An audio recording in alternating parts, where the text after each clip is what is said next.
Friends, welcome to Shiva studies. ఇక మన భారతదేశంలోకి ఋతుపవనాలు జూన్ 4వ తేదీ ప్రవేశించడం జరిగింది.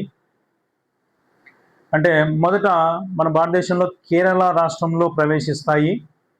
కేరళ రాష్ట్రంలో ప్రవేశించాయి. జూన్ 4వ తేదీ కేరళ రాష్ట్రంలో ప్రవేశించాయి. అంటే ఋతుపవనాలు భారతదేశంలోకి ఎంటర్ అవ్వడం జరిగింది.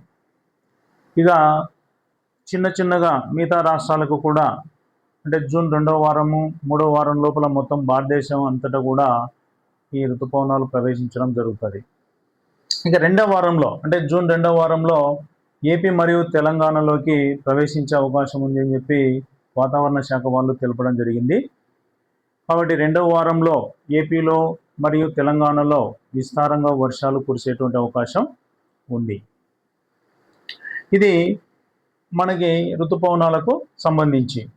ఇక భారతదేశంలోకి ఈరోజు ఎంటర్ అయినాయి కాబట్టి ఇక వర్షాలు వరుసగా కురుస్తూ ఉంటాయి అని చెప్పి వాతావరణ శాఖ వాళ్ళు తెలపడం జరిగింది.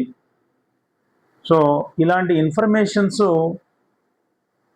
మీ ముందుకు తీసుకురావడానికి మేము వీడియోలు చేస్తూ ఉన్నాం. ఇంకా కొత్త కొత్త ఇన్ఫర్మేషన్ ఏవైనా ఉన్నట్లయితే ఇలాంటివన్నీ కూడా వీడియోల రూపంలో మీ ముందుకు తీసుకొని వస్తాం. సో ఇలాంటి ఇన్ఫర్మేషన్ మీరు తెలుసుకోవడానికి మా ఛానల్ని సబ్స్క్రైబ్ చేసుకోండి. ఇన్ఫర్మేషన్ తొందరగా మీకు అందుతుంది. సో మీరు మా ఛానల్ చూస్తున్నందుకు, సబ్స్క్రైబ్ చేసుకున్నందుకు ధన్యవాదములు. So thank you for watching.